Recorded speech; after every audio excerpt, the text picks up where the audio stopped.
당신은 지금 역사상 가장 강력한 나라가 단 10번의 사건으로 무릎을 꿇는 이야기를 들으려 하고 있습니다. 그리고 그 10번의 사건 속에 지금 이 시대를 살아가는 우리에게도 해당되는 비밀이 숨겨져 있습니다. 잠시 눈을 감으셔도 됩니다. 편안하게 호흡을 고르고 오늘 밤 이 이야기 속으로 천천히 걸어 들어오세요. 수천 년 전 나일강이 흐르는 땅이 있었습니다. 그 땅은 당시 세계에서 가장 강력하고 찬란한 문명을 자랑하는 곳이었죠. 피라미드가 하늘을 향해 솟아 있었고 수많은 신들의 이름이 새겨진 신전이 도시 곳곳에 가득했습니다. 왕은 신이라 불렸으며 백성들은 그 권력 앞에 감히 고개를 들지 못했습니다. 이 나라가 바로 애굽, 오늘날의 이집트입니다.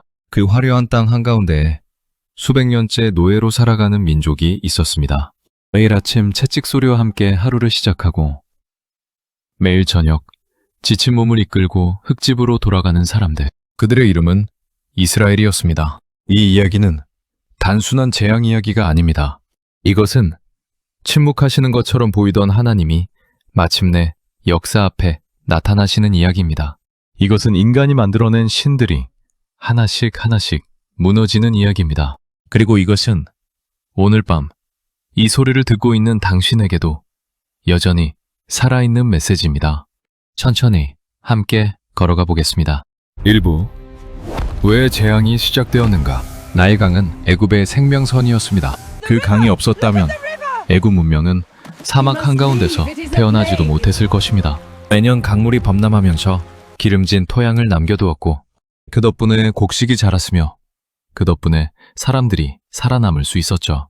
애굽 사람들은 이 나일강을 그냥 강이라 생각하지 않았습니다.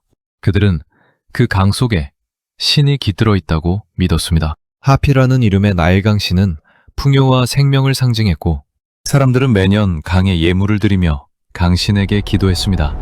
뿐이 아니었습니다. 개구리는 다산과 풍요의 여신 헤켓의 상징이었습니다. 태양은 최고신 라의 현현이었고 파라오 자신도 라의 아들이라 불렸습니다. 애굽의 하늘과 땅과 물, 모든 자연현상 뒤에는 신이 있었습니다. 그들은 수십 명, 수백 명의 신들로 이루어진 거대한 신화 세계 속에서 살아가고 있었죠. 이 사실이 중요합니다. 왜냐하면 앞으로 일어날 10가지 재앙은 단순한 자연재해가 아니었기 때문입니다. 그것은 하나님께서 애굽의 신들 하나하나를 정면으로 대면하시는 사건이었습니다. 이 재앙들은 일종의 신들의 전쟁이었죠. 아니, 더 정확히 말하자면 진짜 하나님이 거짓 신들의 허상을 하나씩 걷어내시는 사건이었습니다. 모세는 어디서 왔을까요? 그는 이스라엘 사람으로 태어났지만 파라오의 딸에게 입양되어 왕궁에서 자랐습니다. 왕자로서의 교육을 받았고 애굽의 모든 지식을 배웠으며 권력의 중심에서 살았죠. 그러나 어느 날 자신의 동족이 채찍 맞는 것을 보다가 감정을 이기지 못하고 애굽 사람을 죽이게 됩니다. 그 일 이후 모세는 광야로 도망쳤고 거기서 40년을 양치기로 살았습니다. 40년.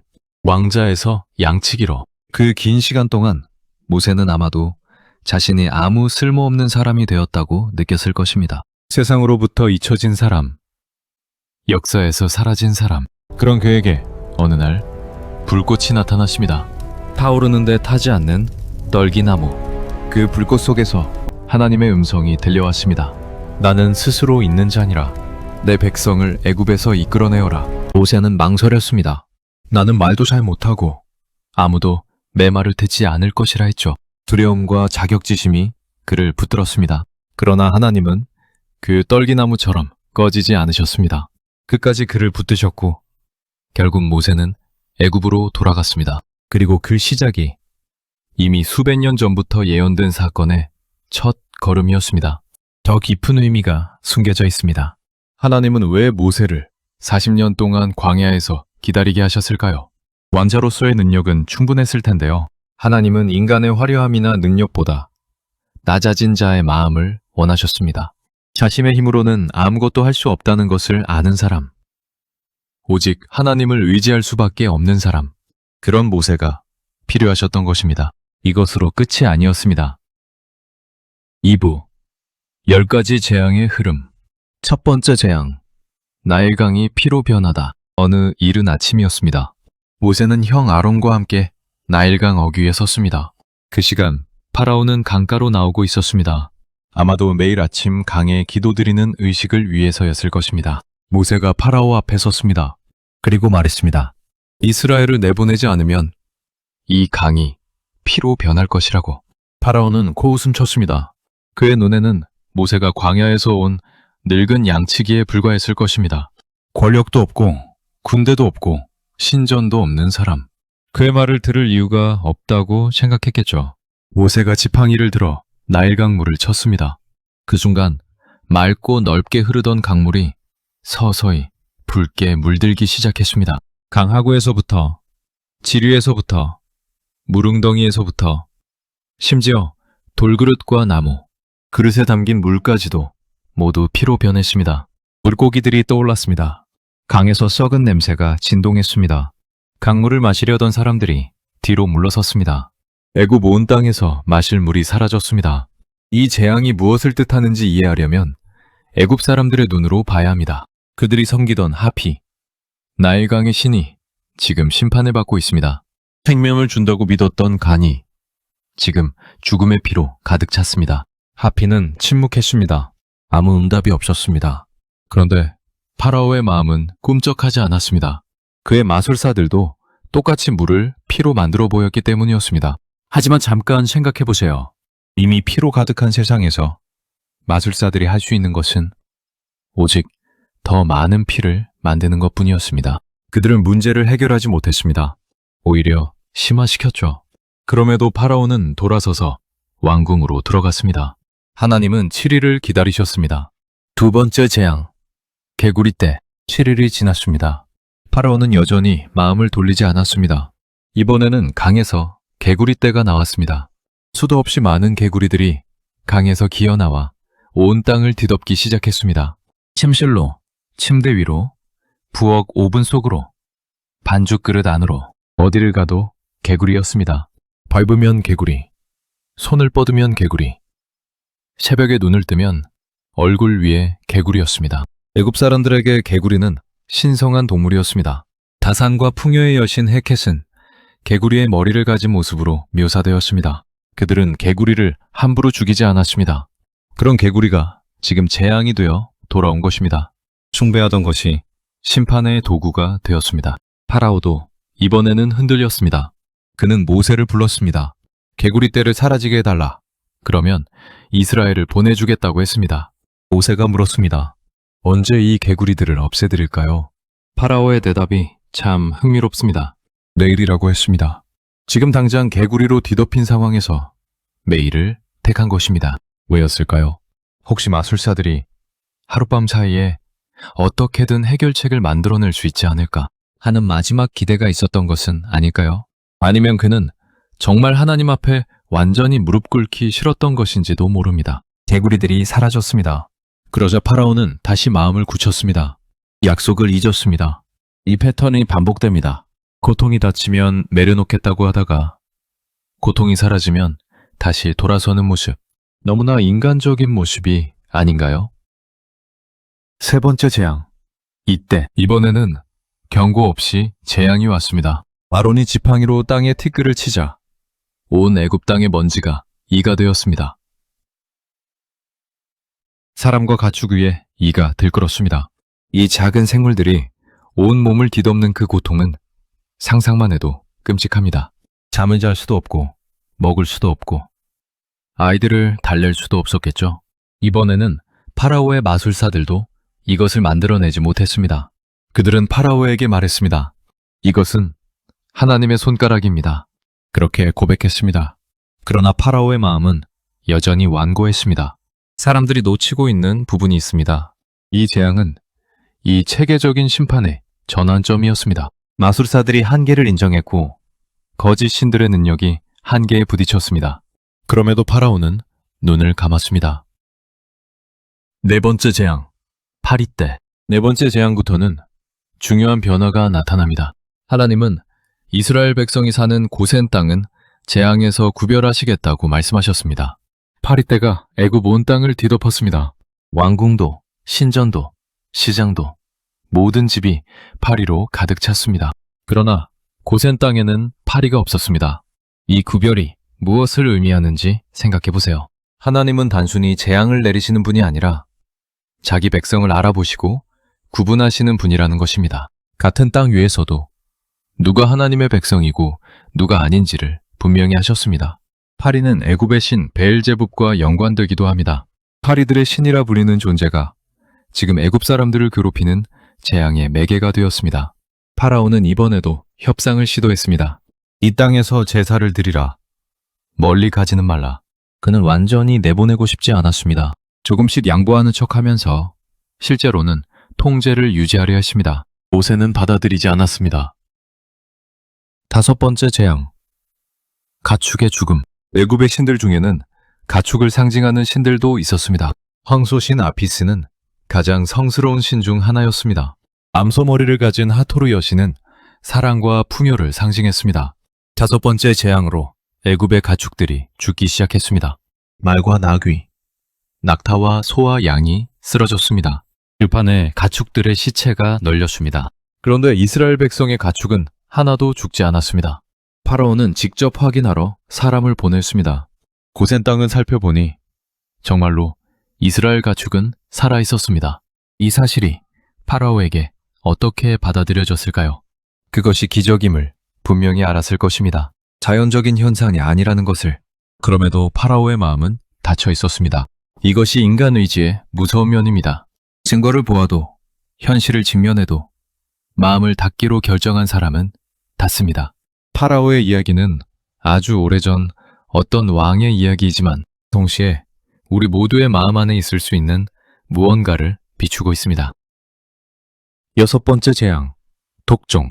모세와 아론이 화덕의 재를 가져다 하늘을 향해 뿌렸습니다.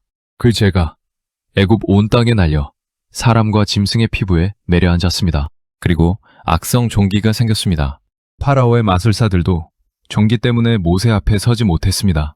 그들은 완전히 무력화되었습니다. 더 깊은 의미가 숨겨져 있습니다. 화덕에 재를 뿌리는 행위는 당시 애굽의 의식에서 풍요와 축복을 비는 행위였다고 합니다. 하나님은 그 의식의 도구를 심판의 도구로 바꾸셨습니다. 그들이 복을 구하던 바로 그 행위가 지금 저주의 시작이 되었습니다. 인간이 만든 종교의식이 실제로는 아무 능력이 없다는 것. 그것이 이 재앙을 통해 드러났습니다. 일곱 번째 재앙, 우박. 일곱 번째 재앙 전에 하나님은 다시 한번 경고를 주셨습니다. 매일 이 시간에 우박을 내릴 것이니 가축과 사람을 들여두지 말고 집 안으로 피하라고. 이 경고 속에서 하나님의 성품이 드러납니다. 이미 마음을 굳힌 파라오와 그 백성에게도 재앙이 오기 전에 먼저 피할 길을 알려주셨습니다. 심판 중에도 긍휼이 있으셨습니다. 애굽 신하 중 일부는 그 말을 믿고 가축과 종들을 집 안으로 피신시켰습니다. 믿지 않은 사람들은 내버려 두었습니다. 우박이 내렸습니다. 애굽 역사상 그런 우박은 없었습니다. 우박과 함께 불이 섞여 내려왔습니다. 나무들이 부러졌습니다. 밭의 채소가 꺾였습니다. 들에 있던 사람과 가축이 죽었습니다. 그런데 고센 땅에는 우박이 없었습니다. 파라오가 모세를 불렀습니다. 이번에는 진심으로 고백하는 것처럼 보였습니다. 내가 잘못했다. 나와 내 백성이 악하다. 하나님이 오르시다. 우박을 멈추어 달라. 모세는 그의 말이 진심이 아닌 것을 알았습니다. 기도는 해주겠다고 했습니다. 그러나 아직 당신들이 하나님을 두려워하지 않는 줄 안다고 했죠. 우박이 멈추자 파라오는 다시 마음을 굳혔습니다. 여덟 번째 재앙, 메뚜기 떼. 우박이 남긴 피해 위에 이번에는 메뚜기 떼가 들이닥쳤습니다. 풍이 하루 밤낮을 불어왔습니다. 다음날 아침 눈을 들면 메뚜기들이 하늘을 뒤덮고 있었습니다. 셀 수도 없는 메뚜기들이 땅에 내려앉아 우박이 남겨둔 것들을 모두 먹어치웠습니다. 나무 위의 과실, 밭의 채소, 모든 푸른 것이 사라졌습니다. 이쯤에서 파라오의 신하들도 지쳐가고 있었습니다. 그들이 파라오에게 말했습니다. 이 사람이 우리에게 올무가 된다는 것을 모르십니까? 이스라엘 사람들을 보내주십시오. 애굽이 이미 망하고 있습니다. 신하들조차 포기하려 했습니다. 그러나 파라오는 여전히 완전한 양보를 거부했습니다. 이스라엘 장정들만 보내겠다. 아이와 여자와 노인과 가축은 남겨두라고 했습니다. 다시 거절당했습니다. 이것으로 끝이 아니었습니다. 9번째 재앙, 흑암. 9번째 재앙은 소리 없이 찾아왔습니다. 모세가 하늘을 향해 손을 내밀었습니다. 그러자 온 애굽 땅에 손으로 만질 수 있을 것 같은 깊은 어둠이 내려앉았습니다. 사흘 동안이었습니다. 사람들은 서로 볼 수 없었습니다. 자리에서 일어나지도 못했습니다. 사흘 동안의 완전한 어둠. 이 재앙이 얼마나 충격적인 것인지 생각해 보세요. 애굽의 최고 신은 태양신 라였습니다. 파라오는 라의 아들이라 불렸습니다. 태양은 그들에게 단순한 별이 아니라 살아있는 신이었습니다. 그 태양이 사라졌습니다. 사흘 동안 하늘이 닫혔습니다. 그들이 믿던 가장 강력한 신이 지금 존재하지 않는 것처럼 침묵하고 있었습니다. 이스라엘 백성이 있는 곳에는 빛이 있었습니다. 어둠 속에 앉아있는 애굽 사람들의 마음이 어땠을까요? 처음에는 기다렸을 것입니다. 해가 곧 뜰 것이라고. 반나절이 지나도 어두웠습니다. 하루가 지나도 어두웠습니다. 이틀이 지나도 어두웠습니다. 사흘째 되는 날, 얼마나 많은 사람들이 조용히 무너져 내렸을까요? 파라오가 다시 모세를 불렀습니다. 이번에는 어린아이들도 데리고 가라. 가축만 남겨두라고 했습니다. 마지막 하나를 붙들고 있었습니다. 모세가 말했습니다. 아니요, 우리 가축 한 마리도 남겨둘 수 없습니다. 우리 하나님께 제사를 드려야 하니까요. 파라오가 폭발했습니다. 꺼져라. 다시는 내 얼굴을 보지 말라. 네가 내 얼굴을 보는 날에는 죽을 것이라고 했습니다. 모세가 조용히 말했습니다. 잘 말씀하셨습니다. 내가 다시는 당신 얼굴을 보지 않겠습니다. 모세가 파라오의 앞에서 나가면서 그는 알고 있었을 것입니다. 이제 마지막 재앙이 남았다는 것을. 선보, 마지막 재앙, 전야. 이 순간을 잠시 머물러 보겠습니다. 9번의 재앙이 지나갔습니다. 나일강은 피로 물들었고 개구리와 이와 파리가 온 땅을 뒤덮었습니다. 가축이 죽었고 사람들의 몸에 종기가 생겼습니다. 우박이 나무로 부러뜨리고 메뚜기가 마지막 남은 채소를 먹어치웠습니다. 사흘 동안 해가 사라졌습니다. 이 모든 것을 겪으면서도 파라오는 마음을 굳혔습니다. 인간의 고집이 이토록 강할 수 있을까요? 이렇게 분명한 증거들 앞에서도 그는 끝끝내 놓으려 하지 않았습니다. 이스라엘 백성들은 그 모든 시간 동안 무엇을 했을까요? 그들도 기다리고 있었습니다. 언제 나갈 수 있을까? 저 파라오가 과연 마음을 바꿀까? 광야로 나가면 정말 살 수 있을까? 그 기다림의 시간이 얼마나 지치고 불안했을지. 그러나 하나님은 그 모든 것을 보고 계셨습니다. 이제 10번째 재앙이 옵니다. 사보, 10번째 재앙, 장자의 죽음. 마지막 재앙 전날 밤, 하나님은 이스라엘 백성에게 특별한 명령을 내리셨습니다. 이 명령 하나하나가 후에 얼마나 깊은 의미를 갖게 되는지는 그날 밤 그들은 아마 다 알지 못했을 것입니다. 각 가정에서 흠없는 어린 양을 잡으라고 하셨습니다. 1년 된 수컷 어린 양이어야 하십니다. 그 피를 집 문설주와 인방에 바르라고 하셨습니다. 양의 고기는 불에 구워 밤에 먹으라고 하셨습니다. 허리를 동이고 신발을 신고 지팡이를 손에 잡고 급히 먹으라고 하셨습니다. 서두르는 식사였습니다. 언제든 떠날 준비가 된 상태에서 먹는 식사였습니다. 이스라엘 백성들은 그날 밤 문 앞에 양의 피를 발랐습니다. 어린아이들은 그 피의 의미를 물었을 것입니다. 어른들은 무슨 말을 해줬을까요? 하나님이 이 피를 보시면 넘어가신다고 했습니다. 6월절이라는 이름이 여기서 왔습니다. 넘어간다는 뜻입니다. 그날 밤 자정이 가까워질 때 이스라엘 집들에는 등불이 켜져 있었고 가족이 함께 모여 양을 먹고 있었습니다. 두려움도 있었겠지만 동시에 어떤 기대감도 있었을 것입니다. 오늘 밤 뭔가가 일어날 것이다. 오늘 밤이 마지막 밤이 될 것이다. 애굽 집들은 어두웠습니다. 9번째 재앙의 기억이 아직 남아있는 듯한 불안 속에서 잠에 들었거나 또는 잠 못 들고 뒤척이고 있었을 것입니다. 그 자정에 하나님이 애굽 땅 위로 지나가셨습니다. 애굽의 모든 집에서 첫째로 태어난 자들이 죽었습니다. 왕궁에서 감옥에 이르기까지 파라오의 맏아들도 신하의 맏아들도 포로의 맏아들도 외양간에서는 가축의 첫 새끼들이 죽었습니다. 그리고 피가 발린 집들은 지나쳐 가셨습니다. 그날 밤 애굽에서 처음 들린 소리는 아마 울음소리였을 것입니다.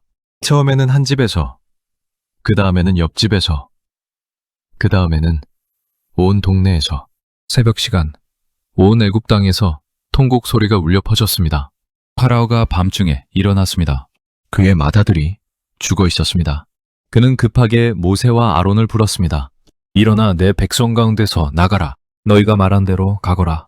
양떼와 소떼도 가져가라. 나를 위해서도 복을 빌어다오. 그 밤 파라오의 목소리가 어땠을까요? 더 이상 위험도 없고 명령도 없었습니다. 그저 이 재앙이 끝나기를 바라는 한 인간의 목소리였을 것입니다. 애굽 백성들도 이스라엘 백성들을 재촉했습니다. 빨리 나가라. 우리가 다 죽게 될지도 모른다고. 이스라엘 백성들이 길을 나섰습니다. 발효되지 않은 반죽을 그대로 짊어졌습니다. 애굽 사람들은 금부치와 은부치와 을복을 이스라엘 백성에게 주었습니다. 수백 년간 착취당한 것들을 이 마지막 날 밤 돌려받는 것처럼 남자 장정만 60만 명이었습니다. 여자와 어린아이를 합치면 200만이 넘었을 것입니다.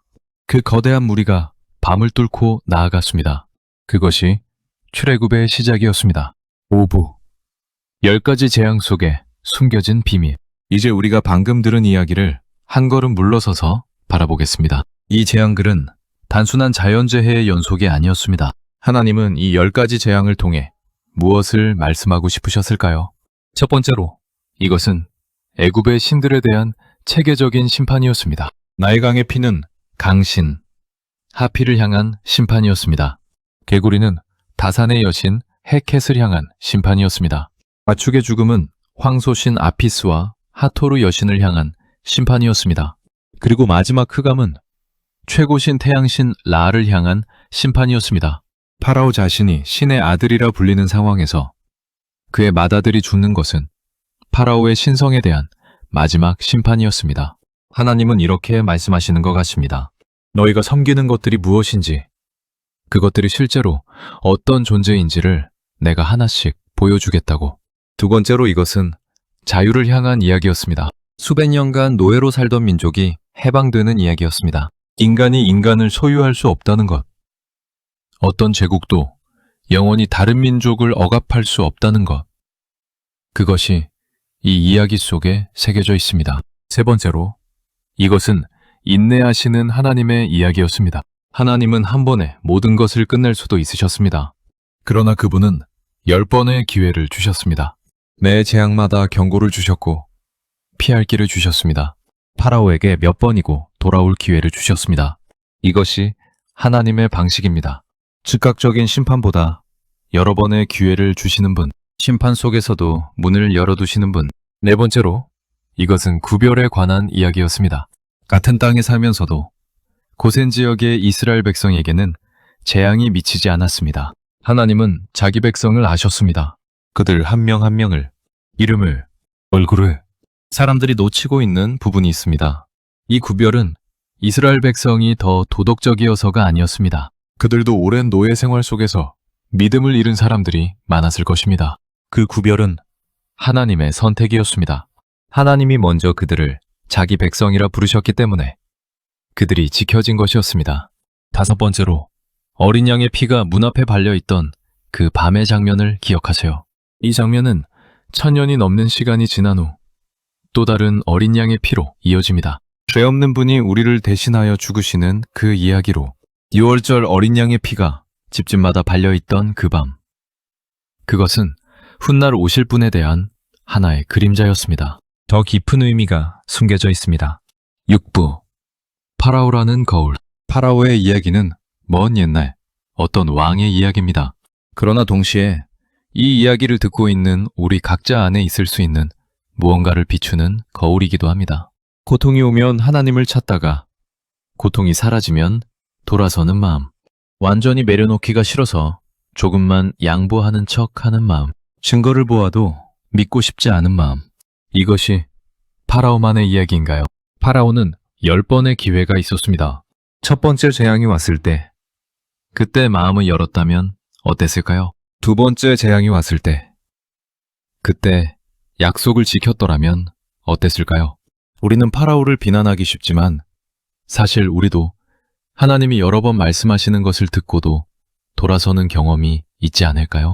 재앙이 끝나고 고통이 사라지면 조금 전의 다짐을 잊어버리는 것, 바쁜 일상으로 돌아가면 하나님과의 약속이 흐릿해지는 것. 이것은 파라오만의 이야기가 아닙니다. 7부 우리 안의 우상. 이 이야기가 오늘 우리에게 묻는 것이 있습니다. 우리 삶에서 우상이란 무엇일까요? 성경에서 우상이란 단순히 나무나 돌로 만든 조각상이 아닙니다. 우상은 우리가 하나님보다 더 의지하는 것, 하나님보다 더 두려워하는 것, 하나님보다 더 사랑하는 것입니다. 애굽 사람들에게 나일강은 생명이었습니다. 그것이 없으면 살 수 없다고 믿었던 것. 태양은 그들에게 진리였습니다. 그것이 진짜라고 믿었던 것. 우리에게는 무엇이 나일강인가요? 무엇이 없으면 살 수 없다고 느끼는 것. 무엇이 무너지면 삶이 무너지는 것 같은 느낌. 돈일 수도 있고, 사람의 인정일 수도 있고, 건강일 수도 있고, 어떤 관계일 수도 있습니다. 하나님은 그 나일강을 피로 물들이실 때가 있습니다. 우리가 의지하던 것이 흔들릴 때, 당연하게 여기던 것이 사라질 때, 그것이 우리에게 재앙처럼 느껴집니다. 그 순간 우리는 묻게 됩니다. 왜 이런 일이 생겼는가? 하나님이 어디 계신가? 그 질문 속에 하나님은 가만히 계십니다. 그리고 물으십니다. 내가 그 나일강보다 덜 소중한가요? 사람들이 놓치고 있는 부분이 있습니다. 우리가 의지하던 것이 흔들리는 것이 항상 심판을 의미하지는 않습니다. 때로 그것은 우리를 더 깊은 곳으로 이끄시기 위한 초대입니다. 가짜 안전을 내려놓고 진짜 안전을 붙들게 하시려는 초대. 8부 문설주의 피. 그날 밤 이스라엘 백성들이 문설주의 피를 발랐을 때를 다시 생각해 봅니다. 어두운 밤이었습니다. 그들도 두려웠을 것입니다. 눈에 보이는 것은 자기 손으로 문에 바르는 피뿐이었습니다. 천사가 보이지 않았습니다. 확인할 길이 없었습니다. 정말 이 피가 우리를 지켜줄까 하는 의심도 있었을 것입니다. 그래도 그들은 발랐습니다. 그것이 믿음입니다. 확인되지 않은 것을 확인된 것처럼 붙드는 것, 보이지 않는 것을 보이는 것처럼 신뢰하는 것. 그날 밤 문설주의 피를 바르는 행위 속에 수천 년간 내려오는 믿음의 정의가 담겨 있습니다. 그리고 그 피가 발린 집은 지나쳐 가셨습니다. 이 이야기를 지금 이 순간 듣고 있는 당신에게 물어봅니다. 당신의 삶에서 문설주의 피를 바르는 것은 무엇인가요?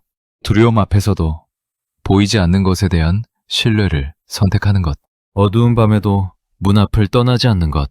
더 깊은 의미가 숨겨져 있습니다. 9부 출애굽 이후의 묵상. 이스라엘 백성들이 광야로 나아갔을 때 그들은 자유로웠습니다. 다스리 없었습니다. 채찍이 없었습니다. 그러나 광야는 쉽지 않았습니다. 물이 없었습니다. 먹을 것이 없었습니다. 그들은 곧 불평하기 시작했습니다. 애굽에서 고기가마 곁에 앉아있던 때가 더 좋았다고. 노예로 살더라도 배불렀던 그때가 더 나았다고. 이것이 우리의 모습이기도 합니다. 하나님이 어떤 것으로부터 우리를 꺼내주셨는데 우리는 다시 그곳으로 돌아가고 싶어하는 마음이 생길 때가 있습니다. 익숙한 것에 위안이 있기 때문입니다. 비록 그것이 우리를 구속하는 것이라 할지라도 자유는 때로 광야처럼 느껴집니다. 빈 공간처럼 느껴집니다. 익숙한 것들이 없어진 자리가 텅 비어있는 것처럼. 그러나 그 광야에서 하나님은 만나를 내려주셨습니다. 매일 아침 이슬처럼 내리는 작은 양식, 하루치만큼씩 모아두면 썩었습니다. 내일을 위해 비축할 수 없었습니다. 그것은 매일 하나님을 의지하는 연습이었습니다. 매일 아침 손을 내밀어야 했습니다. 이것이 광야의 신학입니다. 광야는 버려진 곳이 아니라 매일 하나님의 손에서 양식을 받는 훈련 장소였습니다. 10부 10가지 재앙이 오늘 우리에게 말하는 것. 이 이야기는 오래전 어느 민족의 이야기입니다. 그러나 이 이야기 속에는 시대를 초월한 진실이 담겨 있습니다. 첫 번째로, 하나님은 침묵하시는 것처럼 보일 때도 일하고 계십니다. 이스라엘 백성이 400년간 노예로 살 때 하나님은 침묵하신 것처럼 보였습니다. 아무런 응답이 없는 것처럼 보였습니다. 그러나 하나님은 이미 모세를 준비하고 계셨습니다. 때를 기다리고 계셨습니다. 우리의 침묵하는 시간이 하나님이 잊으신 시간이 아닐 수 있습니다. 그것이 준비의 시간일 수 있습니다. 두 번째로, 재앙은 심판이기도 하지만 초대이기도 합니다. 파라오에게 10번의 재앙은 10번의 초대이기도 했습니다. 돌아오라는 초대, 내려놓으라는 초대. 그것을 파라오는 끝내 받아들이지 않았지만 우리는 달리 선택할 수 있습니다. 고통이 닥칠 때 그것이 단순히 나쁜 일이 아니라 하나님이 무언가를 말씀하시는 시간일 수 있다는 것을 기억할 수 있습니다.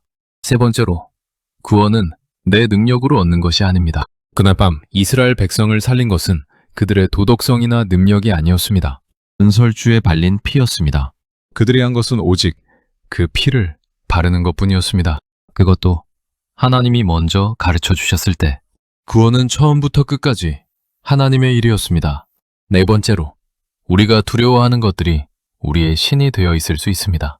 애굽 사람들은 나일강을 두려워했기에 그것을 섬겼습니다.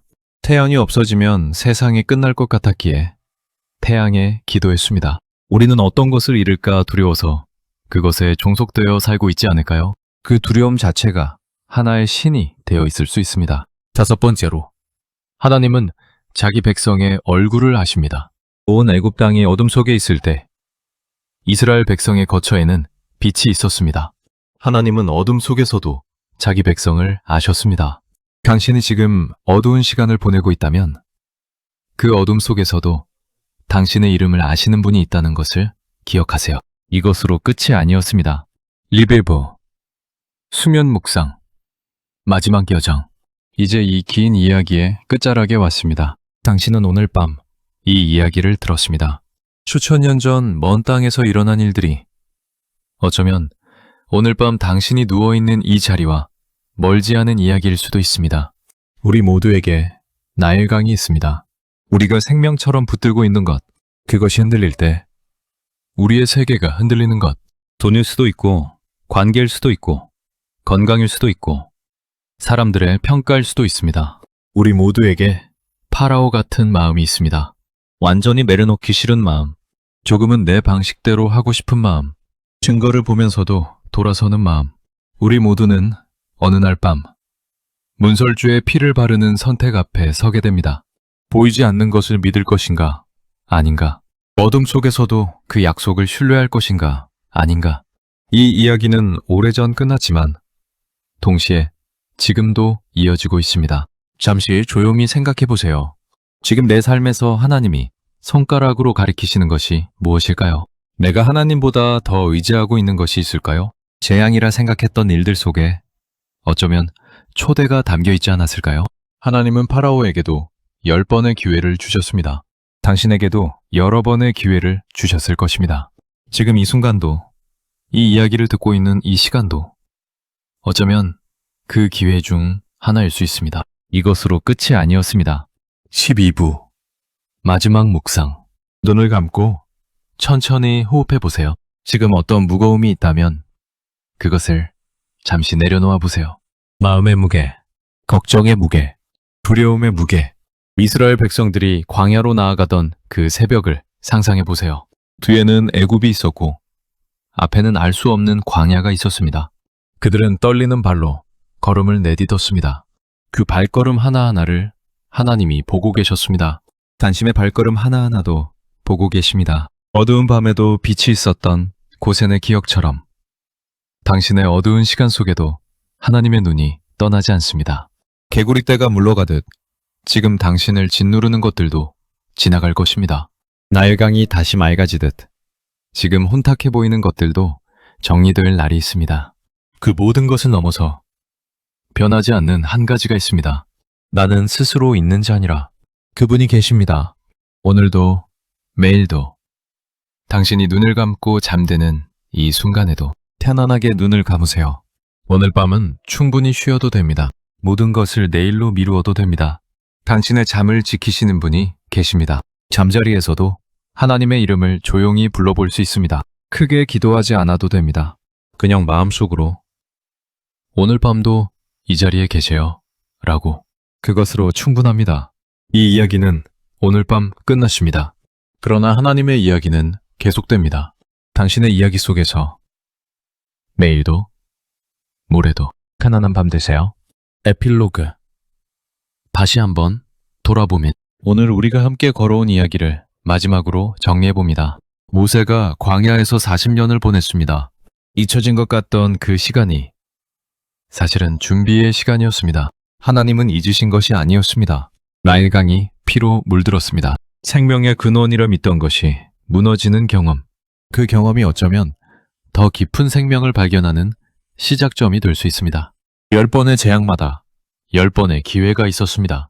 파라오는 그 기회를 흘려보냈습니다. 우리는 이 이야기를 읽으며 더 나은 선택을 할 수 있는 기회를 얻었습니다. 문설주의 피, 보이지 않는 것을 신뢰하는 믿음의 행위, 어두운 밤에도 집 앞을 떠나지 않는 선택, 그것이 구원의 시작이었습니다. 자정의 통곡, 온 애굽이 울던 그 밤, 그 슬픔과 고통이 있었기에 이스라엘에 해방이 있었습니다. 고통 없는 해방은 없습니다. 어두운 밤, 없는 새벽은 없습니다. 광야로 나아가는 발걸음, 익숙한 것을 떠나 알 수 없는 길로 걸어가는 용기, 그것이 믿음의 걸음입니다. 이 모든 이야기가 오늘 밤 이 소리를 듣고 있는 당신과 무관하지 않습니다. 어쩌면 당신도 지금 어떤 광야를 걷고 있을지 모릅니다. 어쩌면 지금 어둠 속에서 손을 뻗고 있을지 모릅니다. 그 광야에도, 그 어둠에도 하나님이 계십니다. 만나가 내려올 것입니다. 아침이 밝아올 것입니다. 그것이 이 오래된 이야기가 오늘 밤 우리에게 속삭이는 마지막 말입니다. 오늘 밤 편안히 쉬세요. 내일도 하나님의 손이 당신의 아침을 열어주실 것입니다.